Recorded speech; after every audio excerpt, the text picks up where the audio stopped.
চিনি ছাড়া শুধু গুড়ের রসগোল্লা এটা বানানোর জন্য আমি নিয়েছি 250 গ্রাম খেজুর গুড়। ছানা কাটার জন্য দুটো বড় পাতিলেবু নিয়েছি। যতটা পাতিলেবুর রস ততটাই জল নিয়েছি। এই 1 লিটার ফুল ফ্যাট দুধটা যখন ফুটতে শুরু করবে, এবার গ্যাসটা বন্ধ অবস্থাতেই জল আর লেবুর রস মেশানো এই মিশ্রণটা একটু একটু করে দিচ্ছি। দেখুন সবুজ জলটা একদম বেরিয়ে এসছে, মানে আমার ছানাটা তৈরি। এবার ছানার মধ্যে 1 কাপ রুম টেম্পারেচার জলটা ঢেলে দিলাম।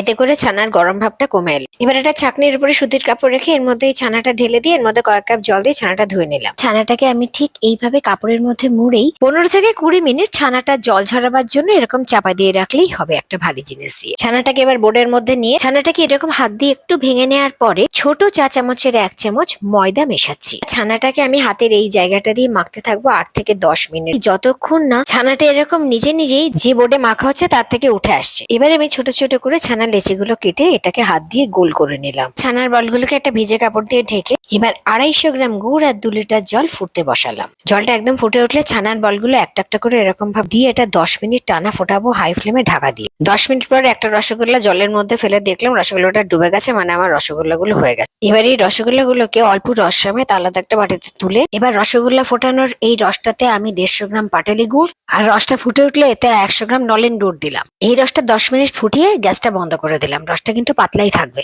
এবার বেশি মিষ্টির রসটা এভাবে রসগোল্লার উপর ঢেলে দিলাম। একটা রসগোল্লাও ফাটেনি। আর কতটা নরম দেখুন।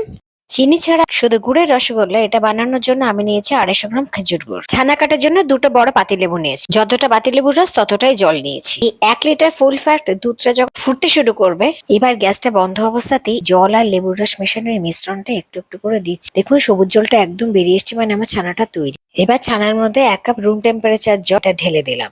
এতে করে ছানার গরম ভাবটা কমে এলো। এবার এটা ছাঁকনির উপরে সুতির কাপড় রেখে এর মধ্যে এই ছানাটা ঢেলে দিয়ে এর মধ্যে কয়েক কাপ জল দিয়ে ছানাটা ধুয়ে নিলাম। ছানাটাকে আমি ঠিক এইভাবে কাপড়ের মধ্যে মুড়েই 15 থেকে 20 মিনিট ছানাটা জল ঝরাবার জন্য এরকম চাপা দিয়ে রাখলেই হবে একটা ভারী জিনিস দিয়ে। ছানাটাকে এবার বোর্ডের মধ্যে নিয়ে ছানাটাকে এরকম হাত দিয়ে একটু ভেঙে নেওয়ার পরে ছোট চা চামচের 1 চামচ ময়দা মেশাচ্ছি। ছানাটাকে আমি হাতের এই জায়গাটা দিয়ে মাখতে থাকবো 8 থেকে 10 মিনিট, যতক্ষণ না ছানাটা এরকম নিজে নিজেই যে বোর্ডে মাখা হচ্ছে তার থেকে উঠে আসছে। এবার আমি ছোট ছোট করে ছানার লেচিগুলো কেটে এটাকে হাত দিয়ে গোল করে নিলাম। ছানার বলগুলোকে একটা ভিজে কাপড় দিয়ে ঢেকে এবার 250 গ্রাম গুড় আর 2 লিটার জল ফুটতে বসালাম। জলটা একদম ফুটে উঠলে ছানার বলগুলো একটা একটা করে এরকম ভাবে দিয়ে এটা 10 মিনিট টানা ফোটাবো হাই ফ্লেমে ঢাকা দিয়ে। 10 মিনিট পর একটা রসগোল্লা জলের মধ্যে ফেলে দেখলাম রসগোল্লাটা ডুবে গেছে, মানে আমার রসগোল্লাগুলো হয়ে গেছে। এবার এই রসগোল্লাগুলোকে অল্প রস সমেত আলাদা একটা বাটিতে তুলে এবার রসগোল্লা ফোটানোর এই রসটাতে আমি 150 গ্রাম পাটালি গুড় আর রসটা ফুটে উঠলে এতে 100 গ্রাম নলেন গুড় দিলাম। এই রসটা 10 মিনিট ফুটিয়ে গ্যাসটা বন্ধ করে দিলাম। রসটা কিন্তু পাতলাই থাকবে। এবার বেশি মিষ্টির রসটা এভাবে রসগোল্লার উপর ঢেলে দিলাম। একটা রসগোল্লাও ফাটেনি। আর কতটা নরম দেখুন।